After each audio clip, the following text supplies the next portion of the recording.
Hello everyone and welcome to my channel. My name is Valerie and today I'm going to show you how to make this mock neck dress. This dress is very simple to sew, yet elegant and beautiful. If you're a beginner in sewing, then this is just right for you. You will find a pattern for this dress via the link in the video description. So let's get started. For this dress, we will only need knit fabric and of course thread. I spent quite a while choosing the fabric and ended up selecting this viscose knit fabric. It's very soft, but at the same time it holds its shape well. Since the dress has a fitted silhouette and a mock neck, choosing a good fabric is important. So first, print out the pattern. As I mentioned before, you can find a link to it in the description below.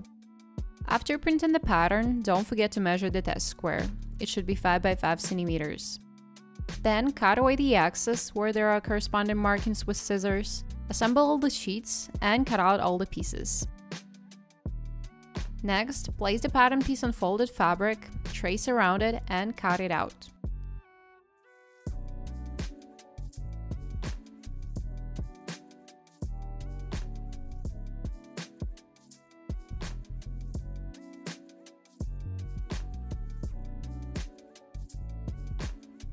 Now place the front and back pieces right-sides together and pin them. The back piece is slightly smaller than the front. That's how it should be.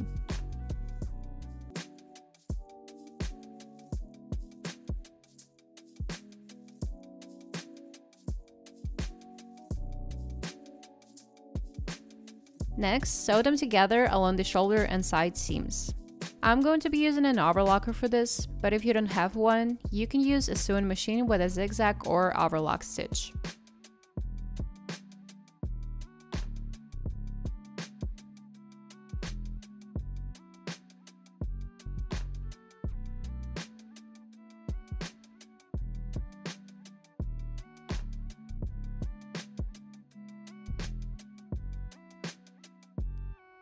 Once we've joined the main pieces, we need to sew the neck into a circle. So fold it, pin it, and sew along the edge.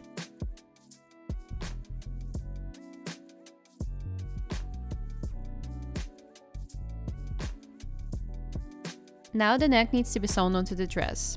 So I've turned the dress inside out, and I'm going to mark the center points on the neck with pins to evenly attach it.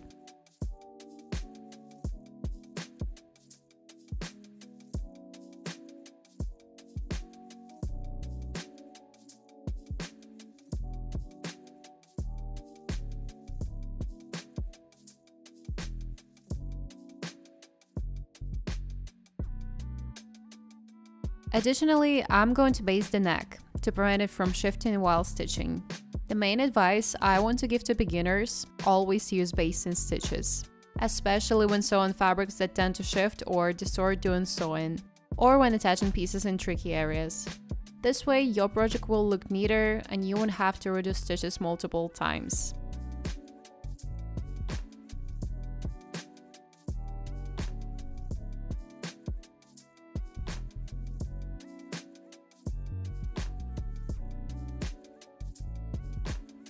And here's how it looks.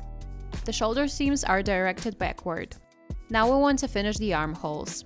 To do this, we need to measure the armhole circumference and subtract the fabric stretch coefficient, which is 10%.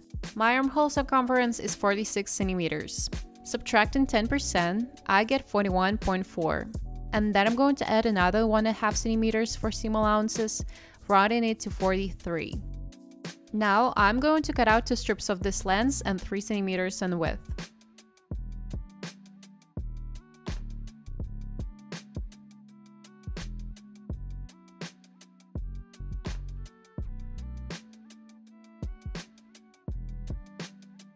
Next, these strips also need to be joined into a circle.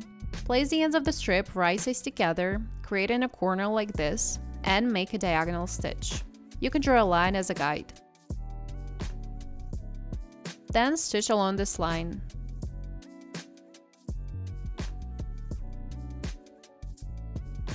This is what you should have.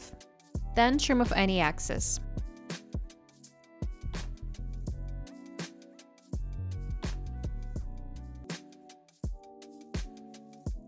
Now pin it evenly around the armhole.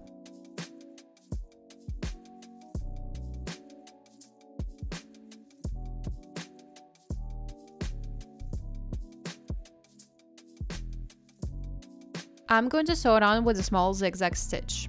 I've set the sewing machine to a small zigzag and adjusted the stitch length to 1. I also basted it, and now I'm going to sew it around in circle.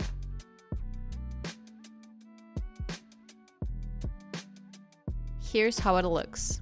The small zigzag stitch looks almost like a straight stitch, but the difference is that it stretches. Now I'm going to fold our binding over and baste it to the armhole.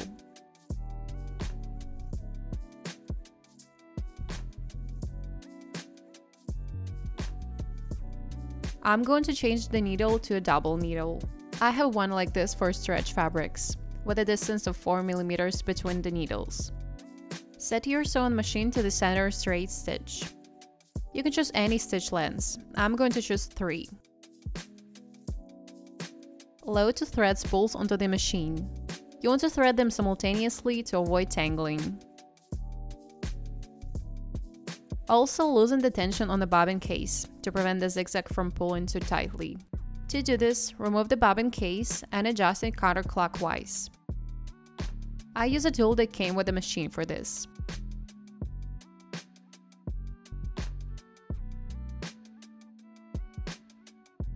Check by turning the hand wheel to ensure the needles go in smoothly without catching. For convenience, you can slide off the flat bed. Once everything is set up, you can start sewing. I'm going to sew the seam at the width of the presser foot, which is 7 mm.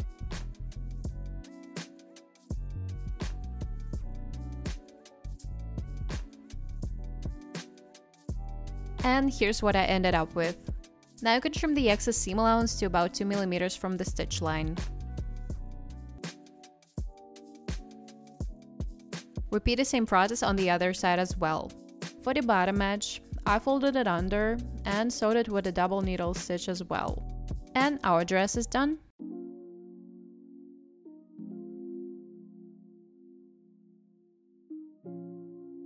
I hope you guys enjoyed this tutorial. If you did, you can give it a thumbs up. You can also comment below to let me know which other tutorials you would like to see. Thank you so much for watching, and I'll see you in the next videos. Bye!